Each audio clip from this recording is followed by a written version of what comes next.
ओम नमः शिवाय।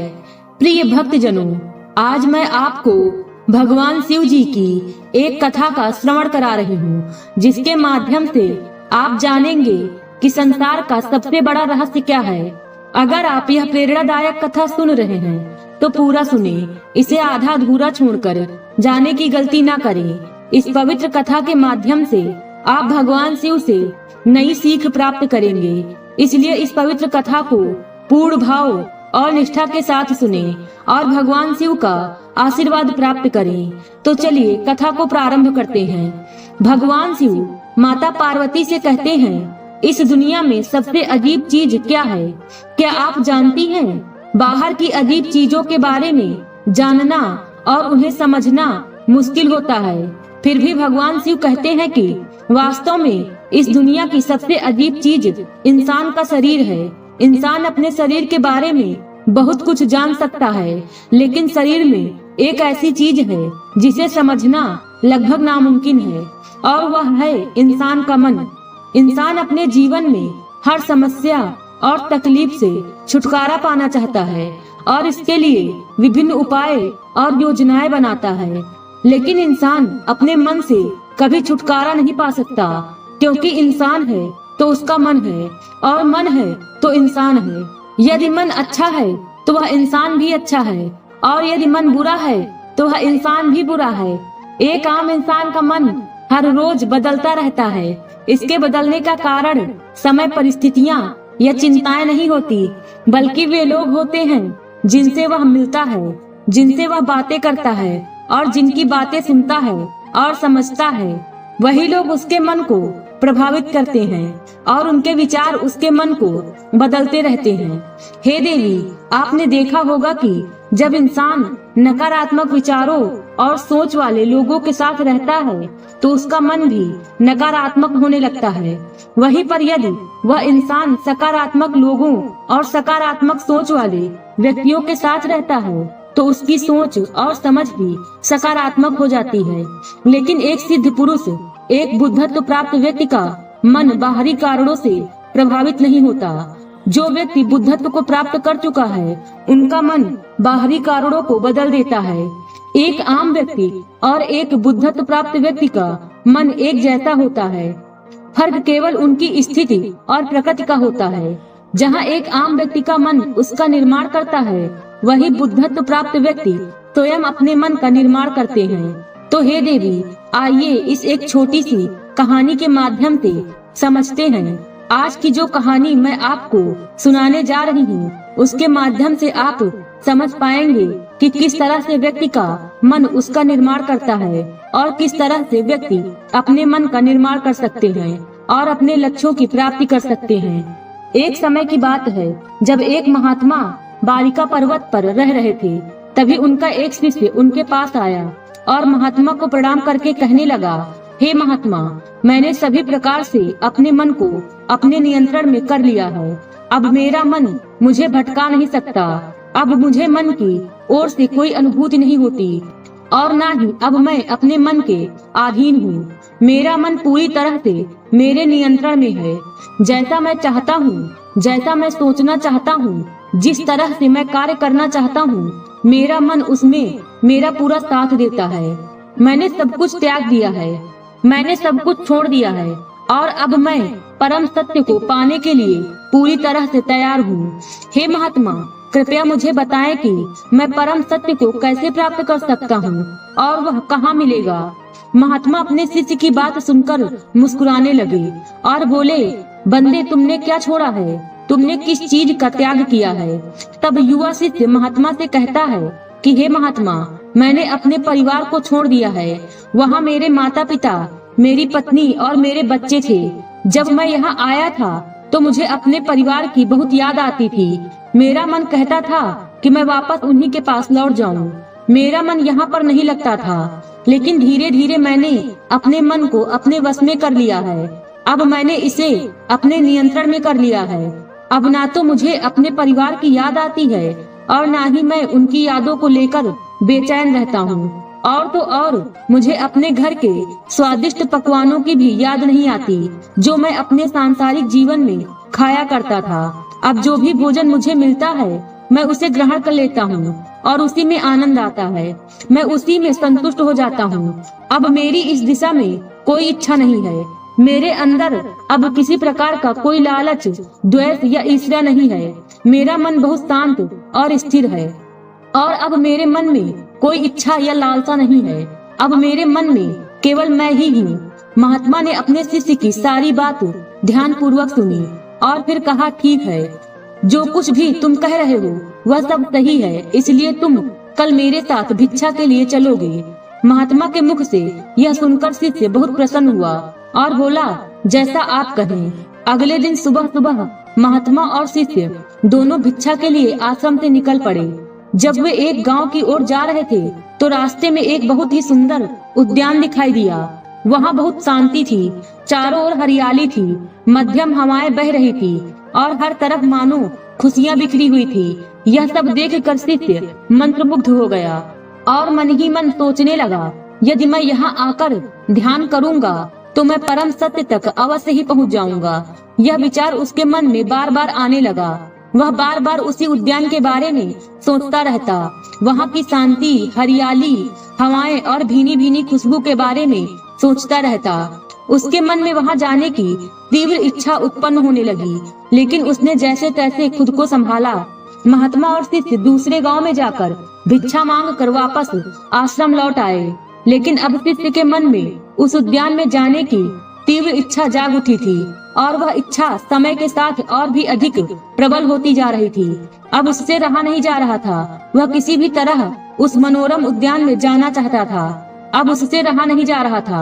वह तुरंत ही महात्मा के पास गया, उन्हें सादर प्रणाम करके बोला, हे गुरुवर, वह उद्यान बहुत सुंदर था और वहाँ की शांति, हरियाली और भीनी भीनी खुशबू से मेरा मन और भी शांत हो गया था।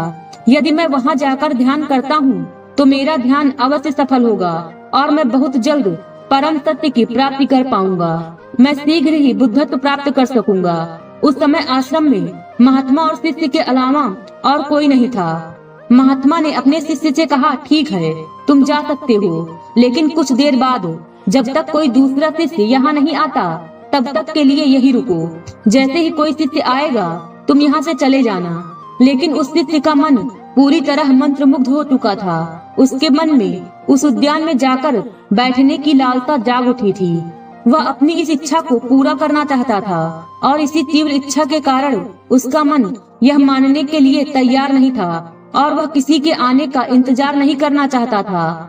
उसका मन वहां जाने के लिए बेचैन हो रहा था और वह अपने आप को रोक नहीं पा रहा था। इसलिए उसने महात्मा से एक बार फिर प्रार्थना की और कहा, हे गुरुदेव, मुझे वहां जाने की आज्ञा दे। तब महात्मा ने उसे फिर समझाने का प्रयास किया। उन्होंने कहा, मैंने तुम्हें पहले ही कहा है, कुछ देर प्रतीक्षा कर लो। जैसे ही कोई शिष्य आएगा तुम यहाँ से चले जाना। लेकिन उस शिष्य का मन उद्यान में जाने के लिए मचल रहा था। उसकी इच्छा उसे चैन से बैठने नहीं दे रही थी। वह किसी भी हालत में अपनी तीव्र इच्छा की पूर्ति करना चाहता था। इसलिए बार बार वह महात्मा से केवल यही निवेदन कर रहा था कि महात्मा उसे उद्यान में जाने दे। आखिरकार महात्मा उसकी बात मान जाते हैं और उसे उद्यान में जाने की अनुमति दे देते हैं। जैसे ही महात्मा ने उसे उस उद्यान में जाने की अनुमति दी, वह खुशी से झूम उठा क्योंकि उसकी इच्छा पूरी हो चुकी थी। वह तुरंत दौड़ता हुआ उस वाटिका में पहुंचा। उसने अपना आसन बिछाया और ध्यान करने लगा, लेकिन अब उसका मन भटक रहा था। उसने कई बार प्रयास किया, काफी समय बीत चुका था, लेकिन वह अपने मन को केंद्रित नहीं कर पा रहा था, जिस कारण उसका मन ध्यान साधना में नहीं लग पा रहा था। सुबह से शाम हो चुकी थी, लेकिन अब तक वह ध्यान करने में सफल नहीं हो पाया। अब उसका मन भी बहुत बेचैन था। वह समझ नहीं पा रहा था कि आखिर यह सब क्या हो रहा है। उसने सोचा, मैंने तो अपने मन को पूरी तरह से नियंत्रण में कर लिया था। मेरा मन तो मेरे वश में था। जैसा मैं चाहता था यह बिल्कुल वैसा ही कर रहा था। तो आज मैं ध्यान क्यों नहीं कर पा रहा हूँ? उसे अपने इस प्रश्न का उत्तर चाहिए था। इस कारण वह शिष्य महात्मा के पास पहुँचा। वह महात्मा के सामने उपस्थित हुआ। उन्हें प्रणाम करके उसने कहा, हे गुरुदेव, आज बहुत अजीब बात हुई। जो मन पूरी तरह से मेरे नियंत्रण में था, जिस पर मैंने अपना वश कर लिया था, आज वही मन मुझे भटका रहा था। मैंने कई बार ध्यान करने की कोशिश की, कई बार अपने मन को केंद्रित करने की कोशिश की, लेकिन मेरा मन मेरे काबू में आ ही नहीं रहा था और मुझे यहाँ वहाँ की बातें दिखा रहा था। मुझे पुरानी यादें दिख रही थी और वे मुझे भटकाने में लगी हुई थी। फिर भी मैंने हिम्मत नहीं हारी। मैंने सुबह से लेकर शाम तक इसे अपने वश में करने का पूरा प्रयास किया, लेकिन फिर भी इस पर काबू नहीं पा सका। जबकि मैं वहाँ ध्यान करने ही गया था, तभी महात्मा अपने शिष्य को समझाते हुए कहते हैं, बंदे, अगर कोई व्यक्ति झूठ बोलता है, चोरी करता है, पाप करता है और अगर उस व्यक्ति की आंखों पर पट्टी बांध दी जाए तो उसके हाथ पैर बांधकर उसे एक कारागृह में डाल दिया जाए, तब क्या ऐसा व्यक्ति सत्यवान और ईमानदार हो जाएगा? क्या वह झूठ बोलना बंद कर देगा? क्या वह दानी बन जाएगा? इस पर वह शिष्य कहता है, हे गुरुदेव, यह कैसे संभव है? यदि कोई व्यक्ति झूठ बोलता है, पाप करता है, चोरी करता है और लोगों को धोखा देने में आनंद लेता है, तो ऐसे व्यक्ति को चाहे हाथ पैर बांधकर, आंखों पर पट्टी बांधकर और किसी कारागृह में डाल दिया जाए, फिर भी जब वह वहाँ से बाहर निकलेगा तो लोगों को परेशान करेगा। ऐसे व्यक्ति के बारे में यह कैसे मान लिया जाए कि वह ईमानदार और सच्चा हो सकता है? ऐसा व्यक्ति वही रहेगा जो पहले था। इस पर महात्मा मुस्कुराने लगे और अपने शिष्य से एक बार फिर कहने लगे, मान लो अगर कारागृह का द्वार खुला हो और पहरेदार सोया हो, तो क्या ऐसा व्यक्ति कारागृह से भागने का प्रयास नहीं करेगा? इस पर शिष्य ने उत्तर दिया, हाँ बिल्कुल, वह उस कारागृह से भाग जाएगा, क्योंकि वह एक अपराधी है और ज्यादा दिनों तक बंदी बनकर रहना कभी पसंद नहीं करेगा। उसे अपनी आजादी पसंद है, इसलिए वह उस कारागृह में नहीं रह पाएगा। यदि उसे ऐसा अवसर मिलेगा तो वह अवश्य ही भाग जाएगा। महात्मा ने कहा, तो क्या वह कारागृह से भागने के बाद सत्यवान हो सकता है? क्या वह सत्य बोलेगा? क्या वह ईमानदारी की राह पर चलेगा? क्या वह दानी बन जाएगा? फिर महात्मा के इस सवाल का उत्तर देते हुए शिष्य ने कहा, हे गुरुदेव, भला ऐसा कैसे हो सकता है? वह तो अपराधी है, गुनाहगार है और जिसे लोगों को परेशान करने में आनंद आता है, जिसे चोरी करना अच्छा लगता है, भला वह सत्यवान कैसे हो सकता है? वह ईमानदारी की राह पर कैसे चल सकता है? वह तो असत्य ही बोलेगा और लोगों को दुखी ही करेगा, क्योंकि उसे उसी में आनंद आता है। जब तक उसमें कोई परिवर्तन हो तब तक वह उसी गलत राह पर चलता रहेगा।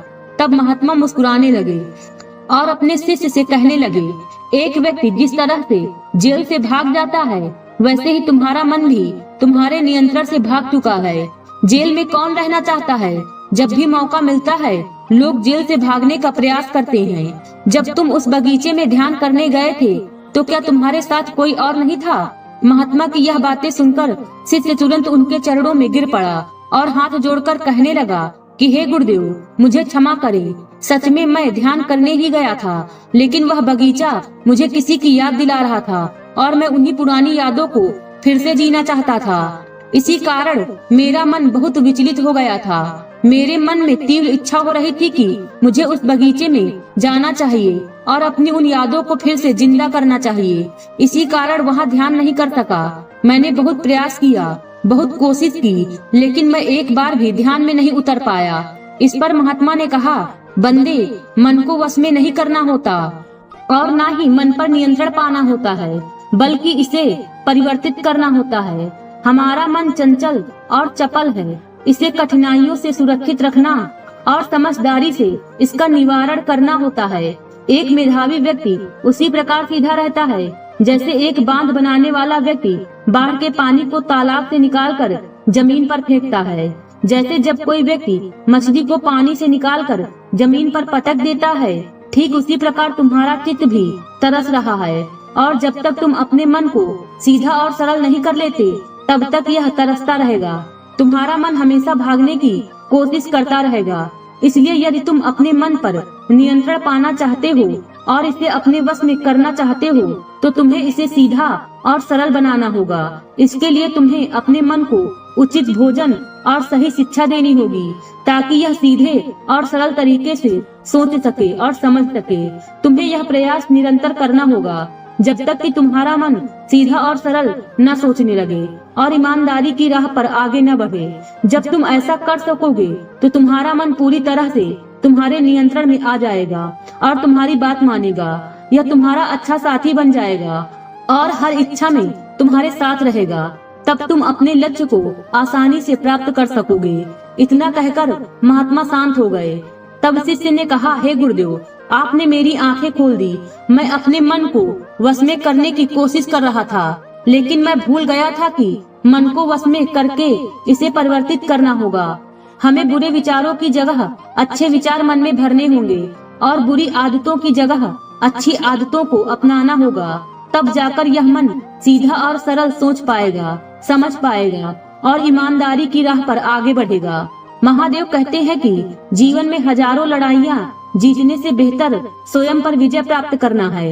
यदि स्वयं पर विजय प्राप्त कर लिया तो फिर जीत हमेशा तुम्हारी होगी। इसे तुमसे कोई नहीं छीन सकता। इंसान जैसा सोचता है, उसकी सोच जैसी होती है, वह वैसा ही बन जाता है। कोई मनुष्य बुरी सोच के साथ बोलता या काम करता है तो उसे कष्ट ही मिलता है।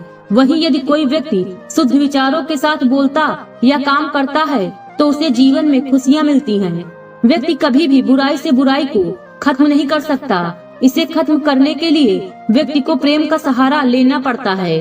प्रेम से दुनिया की हर बड़ी चीजों को जीता जा सकता है। भविष्य के बारे में सपने देखकर अभी से मत उलझो। भूतकाल के समय को याद करके पछताने से अच्छा है अपने वर्तमान में खुश रहो। खुश रहने का सबसे अच्छा तरीका यही है। जिस तरह से एक जलता हुआ दिया हजारों लोगों को रोशनी देता है, ठीक वैसे ही खुशियाँ बांटने से आपस में प्यार बढ़ता है। खुशियाँ बांटने से हमेशा बढ़ती हैं, कभी कम नहीं होती हैं। महादेव कहते हैं, जंगली जानवर की अपेक्षा कपटी और दुष्ट मित्र से डरना चाहिए। जंगली जानवर आपके शरीर को नुकसान पहुंचा सकता है, लेकिन बुरा मित्र आपकी बुद्धि को नुकसान पहुंचाता है। इतना कहकर भगवान शिव ने इस कहानी को समाप्त किया। आज के वीडियो में बस इतना ही। उम्मीद है वीडियो पसंद आई होगी। इस वीडियो में बोलते समय कोई त्रुटि हुई हो तो क्षमा करें। वीडियो पसंद आई हो तो वीडियो को लाइक और शेयर करें और चैनल को सब्सक्राइब कर दें और कमेंट बॉक्स में हर हर महादेव लिखना बिल्कुल न भूलें। मिलते हैं अगले वीडियो में। खुश रहिए और खुशियाँ बांटते रहिए। हर हर महादेव।